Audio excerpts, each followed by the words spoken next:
All right, we're going to get started here, everyone. Welcome to HED Talks. Welcome all of you to HED Talks. Today is the last day of our series in what? Great trials in history. Yeah, great trials in history. And do you know what we're talking about? I just showed it by accident. Salem witch trials. Yes, the Salem witch trials. All right, so we have a descendant of one of the victims of the Salem witch trials. It was fascinating to look through his ancestry. But we have a descendant of one of the victims of the Salem witch trial. So we're going to talk about that today. We're going to try to understand it. We're going to try to understand what happened and why it happened. And the first way to go about that is to understand what? Puritan England. The Puritans. We need to understand the Puritans because that's who did this thing. It was the Puritans. And the Puritans don't start in New England, do they? No. They start in what? England. Old England, yes. They start in merry old England. And it starts, the Puritans, they start way back with these two guys. You know who these two guys are? This is Martin Luther, and this is John Calvin. And what did they do? Well, they started their own religion. They started the protest. The Reformation, the protest, the Protestant, the Protestant division of Catholicism, correct? Yep. And so they are gaining some ground in Europe, but of course the Puritans are coming out of what country? England. So we also have to include this guy. All right, he comes up an awful lot, doesn't he? Yes, he comes up an awful lot. He seems to have a lot to, he reaches his hand right into the future, doesn't he? Yes, he's involved in just about everything. So what did he do as a result of this new ideation of reform? He started his own church. He started his own church, exactly. And Edith, you're the one that said it, the Church of England. And why did he want to do that? Because he was a righteous man? No, he wanted to divorce his wife. Permission to do whatever he wanted. He wanted to divorce his wife. He wanted to marry Anne Boleyn. And really, he wanted to have a son. That was his whole thing. So he goes from being a devout Catholic to breaking with the church, and now we have the Church of England, and immediately following that, his two daughters do what? Well, they married Elizabeth. There's a huge battle, right? So we have the Church of England, then Mary fought. Yes, so Mary wants to be Catholic, and so what does she do to the Protestants in England? Well, she destroyed a lot of them. Yes, and what is she called for the way she... Bloody Mary. Bloody Mary, yeah, it was that bad that her nickname was Bloody Mary. And when she dies, Elizabeth comes to the throne, correct? Yes. And so people are feeling encouraged that they can have this kind of pure and true church. Isn't that what the people were looking for in this break, since they had this break? But you know what she did? She was trying to play politics with it, and the Church of England, well, it kind of looked a lot like Catholicism, didn't it? It looked pretty much exactly like Catholicism. There was one main difference, and do you know what that one main difference was? Subservience to the Pope. Excellent, Bob. Did everyone hear that? Yeah. Hear him? All right.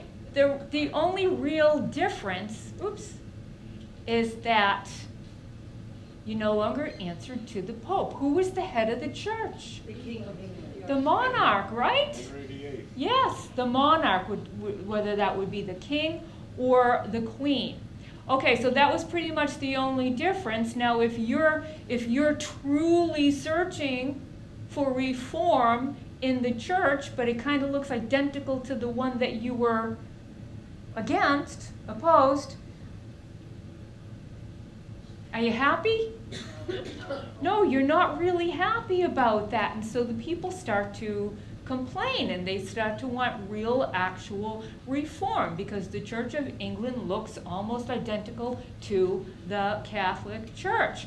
And then we get the House of Stuart. And did they help this situation at all? No, not very much. Yeah, They nice don't- to go back.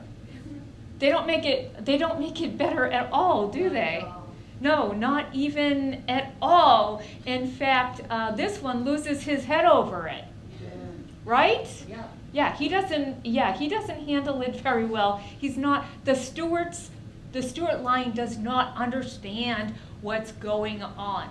So some people stay and fight, but there are other people that what? They just get on a boat and go to Holland. They went to Holland first. That's very true. Yes, but they decide that where are they going to go? Well, the new world. Excellent. Yes, they're going to come to the new world. They're going to create a utopian society, aren't they? And it's going to be pure in what?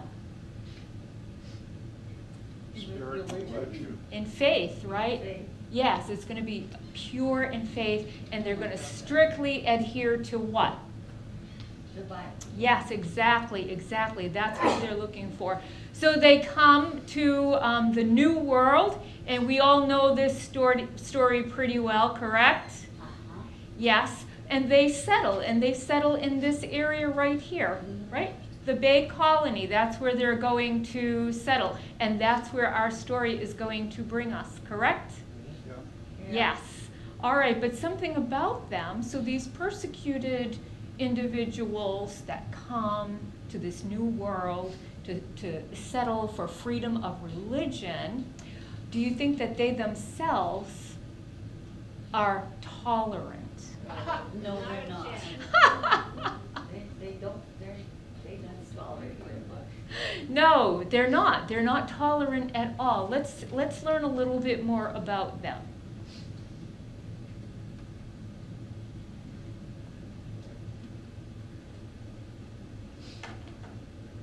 The Puritans were being persecuted for wanting to reform the Church of England and purify it of what they saw as corrupting elements and practices of the Catholic faith. Facing arrest and imprisonment if they stayed in England, they fled to the Massachusetts coast in 1630 to start their own colony.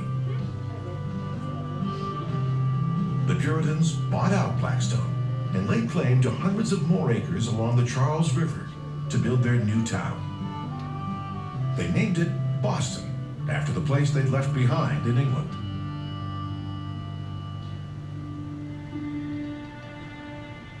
But while the Puritans had come seeking religious liberty for themselves, they actively opposed others with different religious ideas.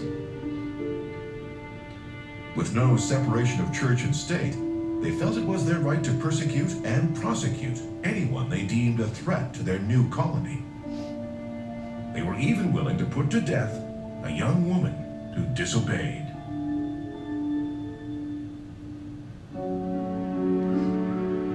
For nearly half a century after they arrived on the Massachusetts coast, the Puritans ruled Boston with an iron fist. And it was the Quakers who received most of the Puritans' wrath. The Quaker belief that one could have a direct personal relationship with God was threatening to the Puritans, and they became fearful that Quaker ideas would lead to civil unrest.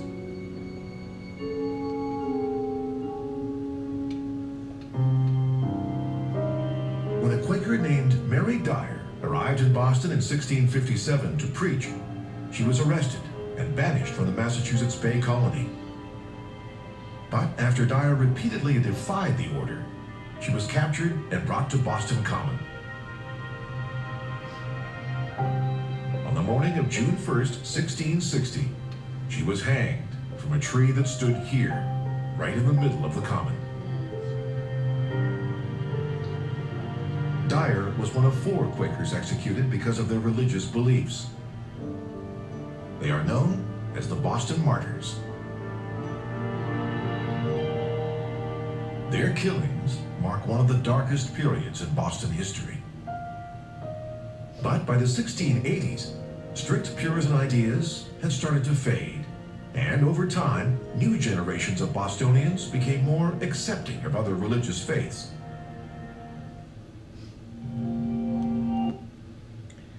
So now we're understanding the Puritan mindset, all right? It's important to protect the faith, what they understand as the truth.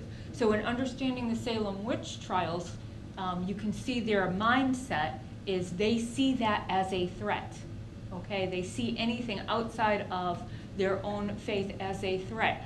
How did they feel about the natives that were here? They were savages. They thought that they were savages, right? Yeah. And they didn't think that they were taking their lands because they weren't farming like they were. Yeah.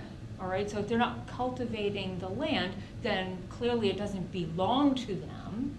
But did the natives feel that way? No. No, they did not feel that way at all. So there were some problems between the Puritans and the natives that were here at that time. So that's understanding the Puritans a little bit, but what about witchcraft? Let's take a look at witchcraft. It has a long, long, long history. Do you know how old it is? Since the beginning of the world?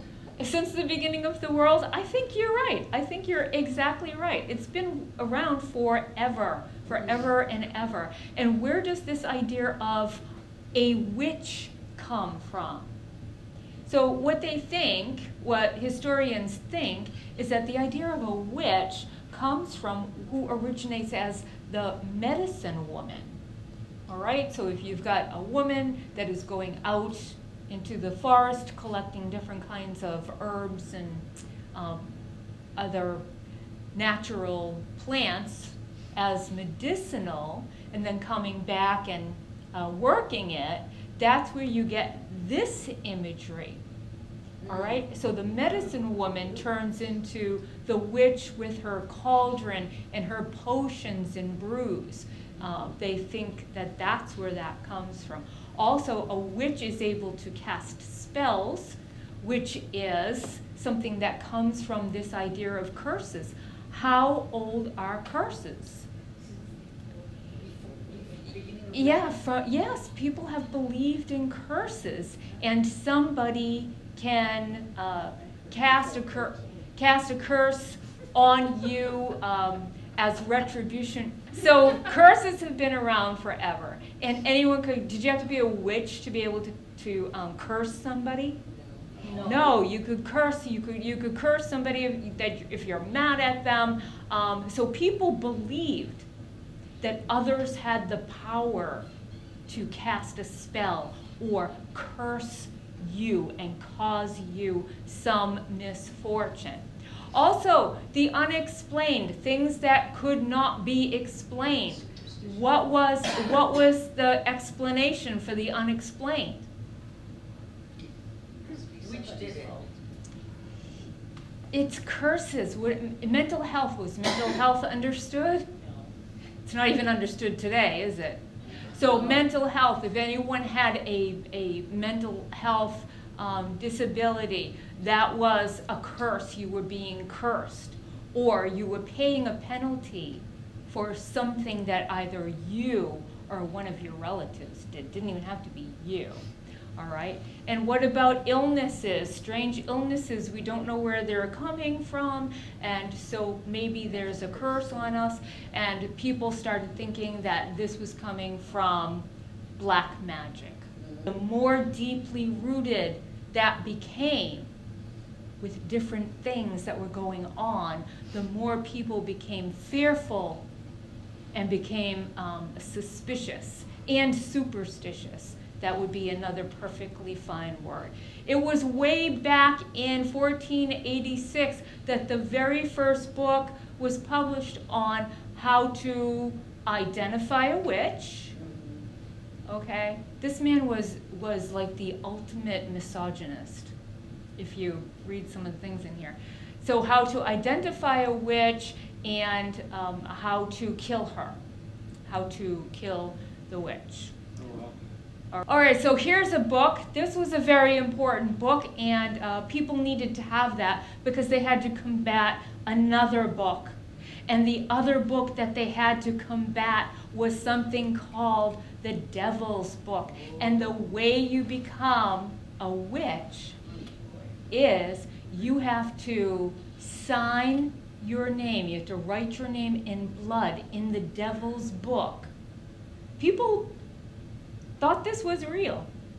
You had to sign your name in your own blood in the Devil's Book, and you become that's how you become a witch. And you're trading, you're bartering with the devil for something you desire. Everybody believed in this black magic. Everybody believed in it. It was a way to explain what could not be explained. Today we think we have a more logical and analytical way of looking at things, but it was a long time coming, and they just didn't have that. So it was the supernatural that was the explanation for things that they didn't understand. All right, so we have a book that explains how to identify witches and how to kill witches. We have another book, and this Devil's Book is what you need in order to become a witch. A man or a woman could be a witch. All right, you just make a deal with the devil and you sign your name in blood. And there is yet another book that's going to help you defend against this temptation. And what is that book? The Bible. Exactly. Yes, exactly. And the Bible tells you what you need to do with witches. What do you need to do? Not suffer a witch to live. All right. So now you see we're building up, we're trying to understand the times and how these people are thinking, because we can look back on the Salem witch trials and we could think, how did all these people follow this and allow this to happen? How could they allow it to happen? And when we understand what leads up to it, how they're defending their faith, how they have a literal translation of the Bible, how they have all of these external threats that they're feeling like they have to protect themselves against. It includes this thought of witchcraft, a belief in witchcraft that has been around for thousands of years. It didn't just manifest in the Middle Ages. It's been around forever. What did you say, Effie? Since the beginning of time? Yeah. Since the beginning of time, it's been around. And so now we find ourselves in Salem Village. Okay? Mm-hmm. All right, so you could imagine that in your mind, and it looks like a picturesque little village, because really that's what it is. And it is a farming community. And so side by side you have Salem Village and you have Salem Town. All right, so you have the town, such as it was, and then you have the farming community, which was Salem Village. And it all seems very, very charming. Here's a map of it. Okay, that's the original Salem Village. Do you know where Salem Village is today? Massachusetts. Yes, Massachusetts, but today Salem Village is... Yes. Yep. Really? Yes. Yep. It's Danvers. So Salem Village back then is what is Danvers today. Oh my. Danvers, Massachusetts today. Okay, so now this is not a charming, little picturesque settlement of Puritans. They've got a lot going on. There's a lot that they're dealing with. One is the external threat of the natives, correct? The Native Americans. Mhm. Because if they've got this attitude that it isn't your land because you're not physically farming it, so we can just take it from you. And they're also of the mindset that because they are like subhuman, they're savages. So when the native tribes come to trade with the Puritan settlements, how do the Puritans react to that? They don't want them around. They snubbed them, but they also felt like, could they take their families as slaves? Mhm. Could they steal from them and rob from them? Yes, Yes. they could. Yes, they absolutely could, because they felt like, well, they're not really, human. They're not like us, so we can just take from them. And they did, and they captured women and children and enslaved them, and men too, but women and children to enslave them. And so now, of course, they're going to retaliate. The Native Americans are going to retaliate against this. So they've got an external threat against them. Here are the tribes in the area. And they start encroaching on their land. As they expand, they're going into the tribal lands. And they're taking their people. They're taking their lands and they're taking their people.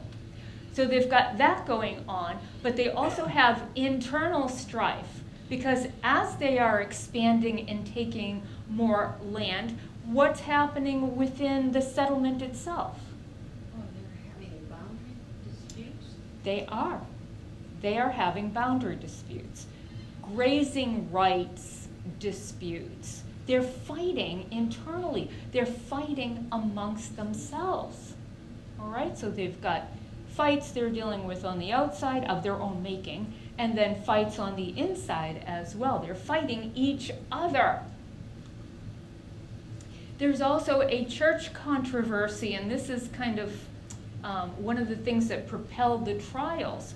All right, so there's Salem town and there's Salem village, right? And the people in the village are saying, let's build our own church and have our own minister, because they really don't want to walk the 5 miles to the church in town. So some of the people say, okay, we'll do this, but some of the people say no, because who's paying for the church and the minister's salary? The people. The people. All right, so half the people are saying, maybe they're struggling a little bit and they don't have that to spare. And they're saying, you know what, I'll walk the 5 miles into town and I'll go to that church. I've been doing it all along. I don't want to pay the salary of the minister. So they took a vote and the majority wanted the church. So they built the church. But not everybody wanted to pay the minister's salary. So they were walking to town. So that means the minister's not getting his promised salary, is he? No. Because a lot of the people are just bypassing him and going into town. This is the minister at the time, Samuel Parris. All right, and he's upset because he's not getting paid what he was promised when he came in. There were a couple of others. There were 2 others that left. There were 2 other ministers that dealt with the same thing, and they didn't stay. They didn't stick around. So now it's Samuel Parris who is in this church at this time trying to convince the people that you need me here in the village, and you need to come to this church, and I need to get paid. And he wasn't very diplomatic either. He was not very successful in helping people with their property disputes that they were having. The whole village and town just seems to be like the people are angry and frustrated. Doesn't it sound like that? Mm. And then they're fearful because they have the native tribes are upset with them as well. So none of this is really comforting and soothing and happy. And little does this guy know, little does Samuel Parris know, that in January, all right, that in January, his own home is going to be the catalyst for the thing that's going to help him demonstrate that Salem Village needs him. And what is that thing? The witch trials. Well, it starts off, that's right, Effie, but it starts off right in his own home with his daughter who's 9, Betty, and he also has his niece, Abigail, is living with him. All right, so Betty is 9, and Abigail is 11, and what happens with these 2 little girls? They become sick. Yeah, that's right, Bob. They have some strange illnesses, right? They start convulsing. These little girls start convulsing. Sometimes they won't eat at all. Sometimes they won't sleep. Sometimes they just are screaming in pain and kind of flip-flopping around, and nobody knows what's going on. Well, the first thing you're going to do is you're going to call who? The doctor. You call the doctor. So the doctor comes right out to examine the 2 girls, and he can't figure out anything. He doesn't know. He has no idea what is going on with these 2 girls, and because he cannot diagnose it, he comes up with something. He does diagnose. What does he diagnose? Yes. Oh, God. Yeah, he diagnoses witchcraft. There is witchcraft in the village. Now, this is kind of a dangerous thing, right? Because this is in the minister's own home.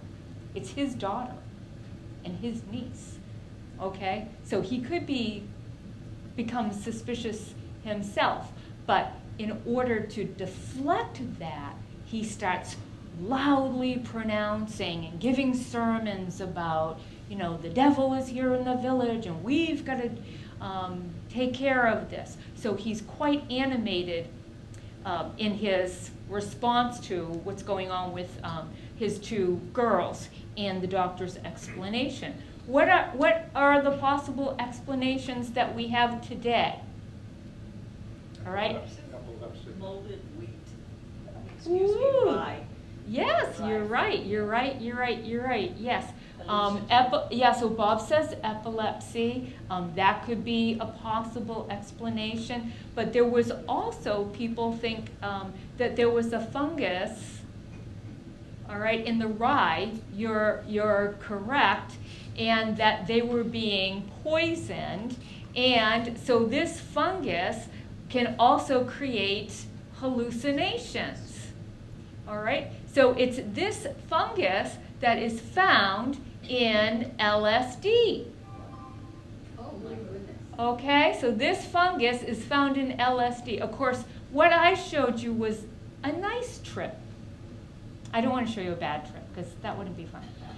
So this is like a nice trip. Okay, but although that is offered as a possible explanation, it is also refuted. And the reason why it's refuted is because in the accounts, it says that the girls were stricken only with an audience. Only when someone came to visit, only if someone came to witness this unusual occurrence. And so some people think that they were faking it, that they were faking these things. So we really don't know. It hasn't been fully explained. But they're asking the girls, what's going on? And the doctor has said that they've been bewitched. And so they're asking the girls, who has done this to you? Who has done this to you? And so the girls offer up probably the most likely victim, and that is the slave woman who works for the Reverend Paris, works in the house. All right, Titsaba is her name. And she is a Native American. And she's a dark-skinned Native American. So the girls are accusing her of, bewitching them, of beguiling them. And so they take her in for questioning. And what do you think that questioning was like? Well, they did torture. Yes. It was like torture. And she's being told that if you confess and give us the names of others who are also engaging in this black magic, then what will happen to her? She'll go free.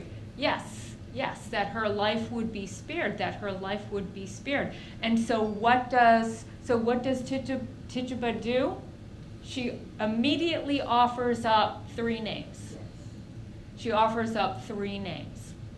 Okay, so now we've got to go and we've got to bring these 3 women in, and we've got to question them. And do they get the same kind of coercion? All right, they're trying to extract a confession, but they're also trying to get other names, because what do they want to get rid of in Salem? Yes, exactly, John. They want to, yes, because now what Paris is preaching in the church is that the devil's in Salem. So we've got to get rid of the devil. So they're going to get everybody. All right, so now we've got this slave woman who has confessed, and she's given up 3 other people. All right, and so now we've got to take this really seriously, and so they're going to call in a grand jury. Okay, so we've got 3 men that are going to be the judges for this inquisition.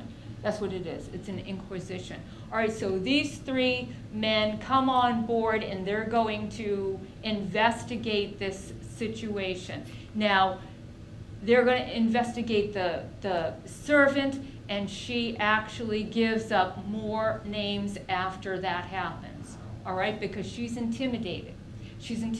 So in all, she gives up 9 names. 9 names she gives up, all right? And so now the people are in absolute panic because there's 9 people. There's 9 people. They thought maybe it was just, the servant, but now these are their neighbors. These aren't servants. These are their neighbors. And so right throughout the whole village, there's what? Hysteria. Absolute hysteria. There is absolute hysteria. If something unexpected happened to your chicken and you had an argument with one of your neighbors, what's the first thing you're going to think of? Witchcraft, just spell. The neighbor I had an argument with put a curse on me and killed my chicken, because you need your chicken, right? Or you need your pig, or you need your horse, or you need your cow. Anything that happened, any occurrence that had happened, the people are already set up to have this knee-jerk reaction that somebody put a spell on them. Somebody put a curse on them. All right, and then we also have, remember, some of the people didn't want to pay the minister's salary. They'd walk to church, they'd walk into town. All right, well, all of a sudden, they come under suspicion because what? They didn't want a church. What does that suggest? Must be a follower of the devil. Oh my gosh, they didn't want a church. So a couple of months before, it was perfectly reasonable that it was about money. But now, all of a sudden, in 1692, after January, when these things start to happen, the people that opposed having the church built in the village are now, yes, all of a sudden. All All right, so now this is getting way, way out of control. Now there's more and more and more people being accused. We have to bring in the expert. Who's the expert? John Hale. Remember John Hale? We talked about him when we did Nathan Hale a few weeks ago. Now this is getting even scarier because we've got John Hale is coming in. Well, he's only in Beverly. I mean, it's not like he traveled a great distance to get there, but still, that made it super scary. So now everybody is completely on edge. One of the Putnam girls, Ann Putnam, accuses Rebecca Nurse. She was 71 years old, a pious woman with an impeccable reputation. And when Ann Putnam accused Rebecca Nurse, everyone panicked, everyone, because if this woman could be accused, then anyone could have been accused. So she's accused, she would not confess, and she would not turn over any other names. She refused to do that. The people that were rounded up and arrested were put in prison. And the prison was horrific. It was horrific. They were not set up for this kind of collecting of accused, all right? So people were, they were chained to a wall. The only bedding that you had would be hay. All right, there were so many people in there that it was just shoulder to shoulder. They had arrested over 200 people. All right, in a settlement. We're talking about a settlement. All right, so they arrested over 200 people and imprisoned them while they're awaiting trial, and this included children. Children were not only accused, but even if they weren't accused, if your mother was accused and there was nobody else to care for the child, guess where the child went? Went to prison. Into prison with the mother. Into prison with the mother.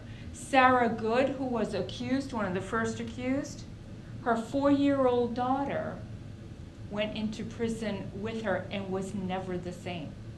And was never the same.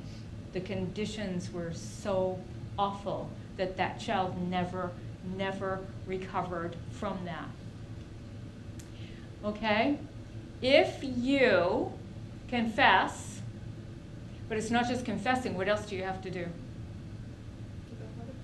You have to turn over other people, right? You have to give all the names because they want to make sure that they're going to cleanse the area of the devil. All right, that is the only way to save your life. So what were people doing? They were confessing. They were confessing and they were naming other people. They were naming other people. Now, some people saw this situation and thought, there could be an opportunity here for me, right? Yeah, there was an opportunity for either money or revenge, okay? This is a map. This is a map. See these stars here? Uh-huh. All right. So the accused and the accusers are disproportionate. Do you see where the accused are? And do you see where the accusers are? All right. So as they were looking at the people, as somebody tracked this down, they were noticing that it was territorial. All right, so it was territorial. So if you have a land dispute, remember all the land disputes that were going on? If you have a land dispute with somebody, what would be a really great way to get rid of them right now? Well, think they're a witch. Yeah, you could accuse them. You could accuse them. All right, one of the predominant families in Salem Village, who owned a lot of property and was looking to expand, was the Putnam family. It is the daughter, Anne, who accused Rebecca Nurse, that older woman, with the with the impeccable reputation. But this family, the Putnams, including their servant, they have a young lady that's working in the household with them. Her name's Mercy. I can't remember. Mercy. They're all accusing different people that it seemed like they had disputes with. Okay? Especially the Proctors, another big name. Okay, so the Putnams and the Proctors. All right, do you know that the Putnams were responsible for 184 accusations? That's a lot of people. 184 accusations came from the Putnam family. Wow. The Putnam family, yes. Okay, Sheriff George Corwin. He thought that this might be a good opportunity for him, not for revenge, but for what? Money. Maybe he could make a little bit of money from this. Because he's the sheriff, he has to go arrest them, right? And when he goes to arrest them and put them in jail, well then, he's also going to confiscate their property. Both their personal property and their homes and their lands. Guess what else he does? And this is what really blows my mind. Then he puts you in jail, okay? So you're arrested, you're put in jail, and he charges you room and board. I'm not kidding. You have to pay. You know that pile of hay that you need to sleep on? All right, so you have to pay for that.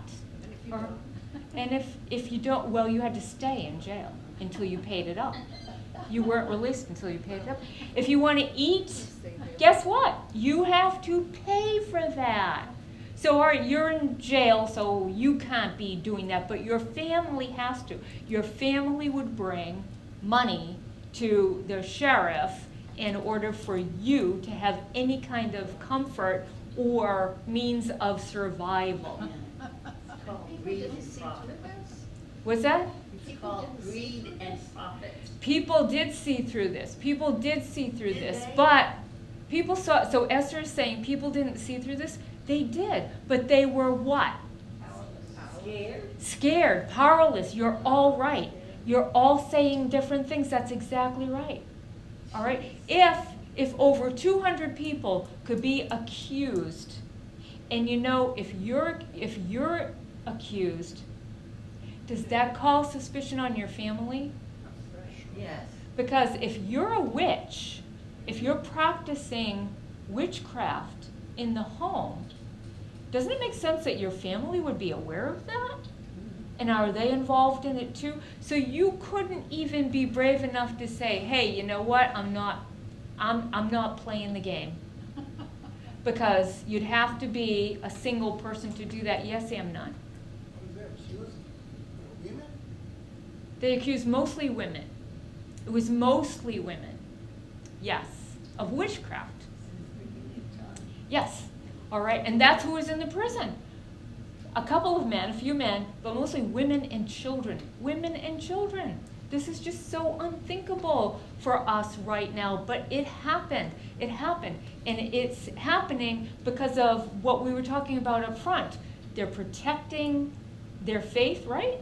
They truly, truly believe that witchcraft is real. It is a real threat. Right? Okay. So these things are real to them. So now we get to the trials, right? We get to the trials, and of course, what happens in a trial? Everybody knows. There's a defense lawyer, right? No. No, that's not. No. No defense. There's no defense for the accused. There is no defense lawyer.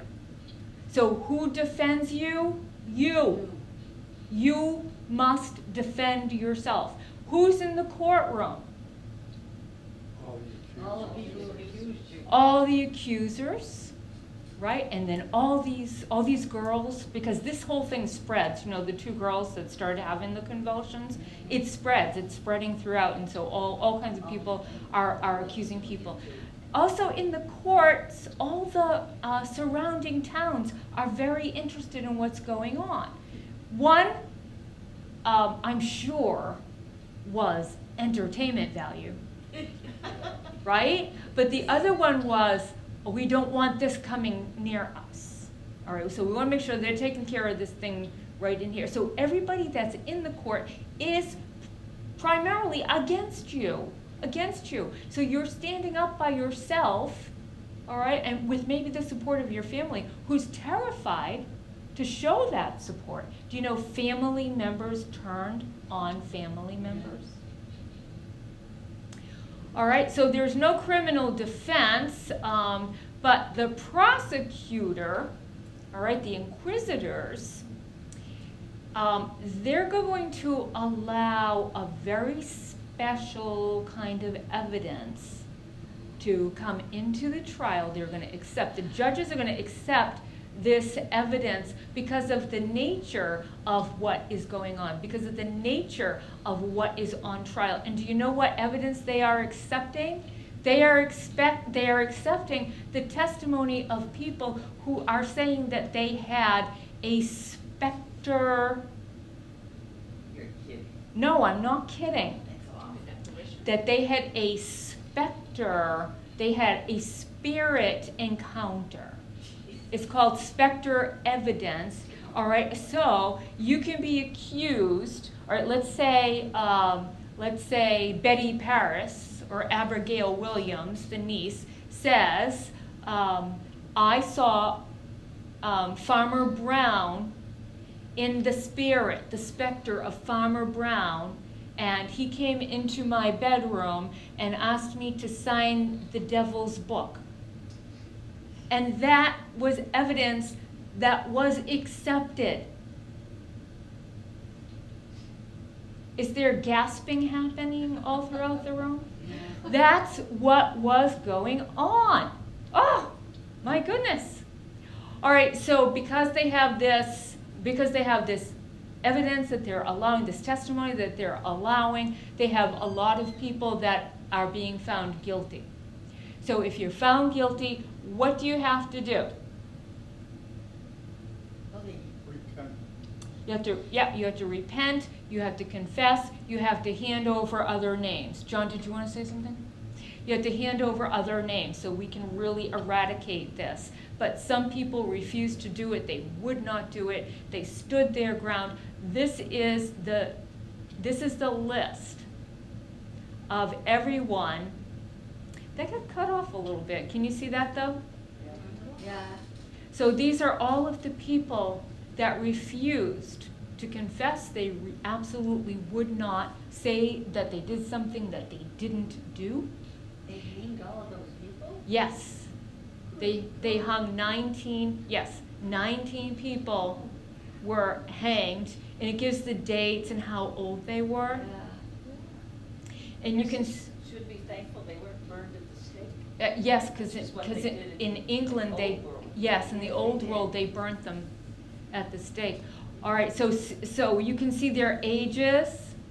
Okay, see this man here, George Jacob, 83 years old. Yes. Yep. And they hang them? Yep. They hung. Yep. Rebecca Nurse was 71. Look at the ages of these people. Wow. Yes, and some were good. And here, John Proctor. Remember the Putnams were in battle with the Proctors? Yeah. Well, John Proctor's wife was also accused, but she was arrested, but she's not. She had a stay because she was expecting. All right, so she was found guilty because she wouldn't confess either, but because she was expecting, they didn't. They did not hang her, but they were going to once the baby was born. All right, people died in prison. All right, these 5 people died in prison, awaiting their trial. They're awaiting their trial. And then there was one baby that died because of the conditions in the prison. And then we have Giles Corey. Now the interesting thing about him was he was not accused, but his wife was, Martha. She was accused, and so they thought he must know some names. He must know something. And so they were trying to get some information from him, but he refused. He wouldn't give them any information. So what did they do to him? They crushed him.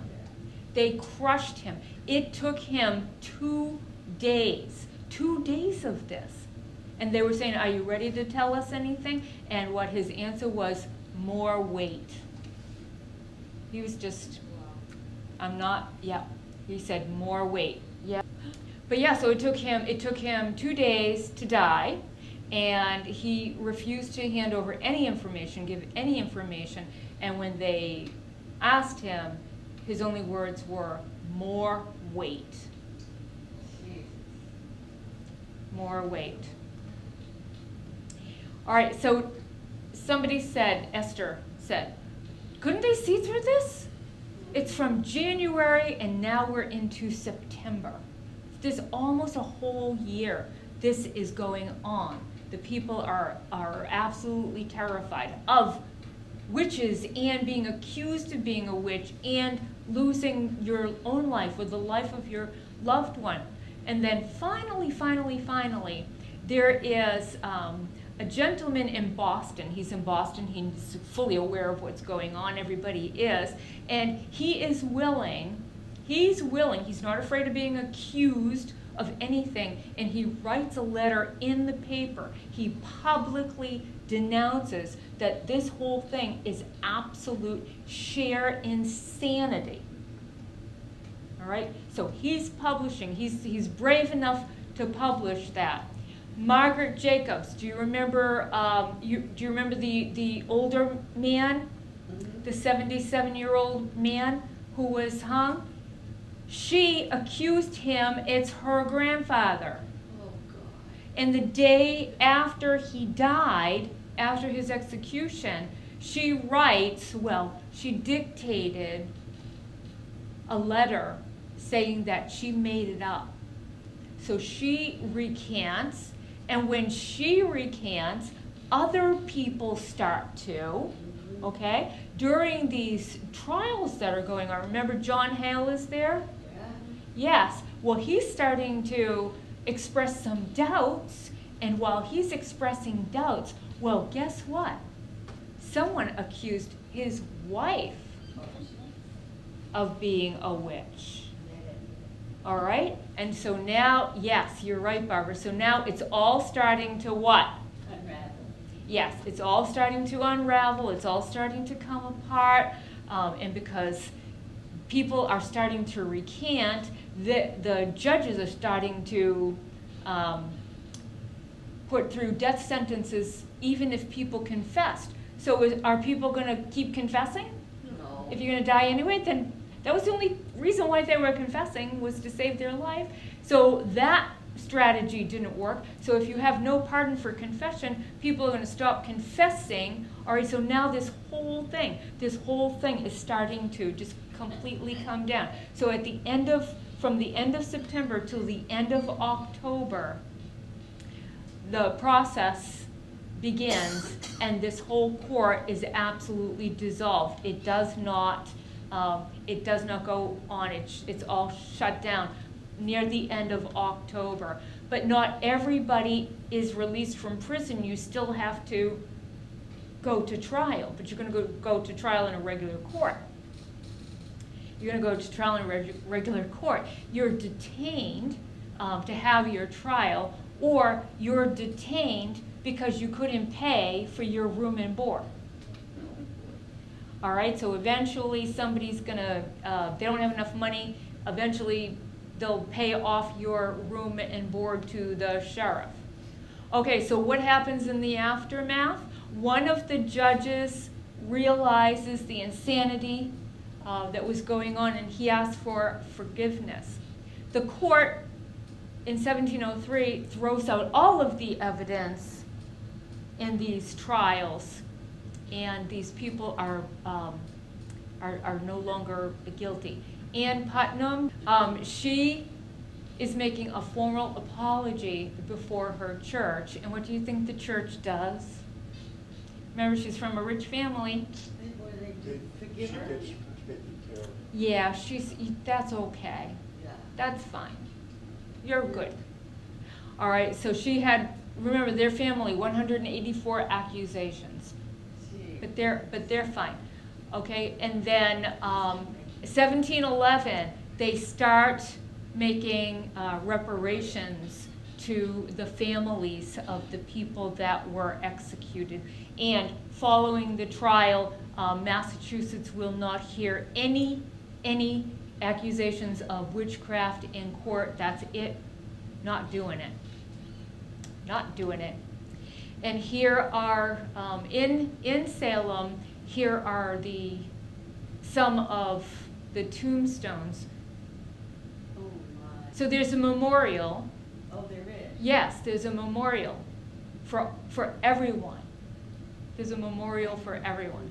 But yeah, I'm just showing you. Yes. Oh. There's also a museum. The museum's very serious. It's not like they don't have goblins jumping out at you or anything. Oh, I know. So if you go into the museum, they have all kinds of relics from that time. It's very interesting. How many have been to Salem, Massachusetts? Yes, I love it there. I really love it there. Yeah, it's so great. It's such a, I love it. Okay, but they did capitalize on this history, didn't they? I guess they did. They really capitalized on it, and they just turned the whole thing around. Because what are they known for now? Yeah. Salem Witch House. Salem Witch House. But what did they highlight? What did they? Halloween. That's true. So the thing that they're capitalizing on is that these people were not witches, but what they emphasize now is, you know who that is, right? Yeah. Bewitched. Yeah. Elizabeth Montgomery from Bewitched. They have a statue of Bewitched, all right? And they have celebrations and festivals, okay? They actually have witches. Did you know they have witches? Yes. Laurie Cabot, I think, is, I don't know if she's current or she was recent. Anyways, yeah. So the Wicca religion is openly practiced in Salem, New Hampshire. So they are famous because they didn't have witches, and they turned it into celebrating witches. I don't know, but it works for them. Yeah. It works. It all worked out really, really well. Thank you again, and I will see you in 2 weeks.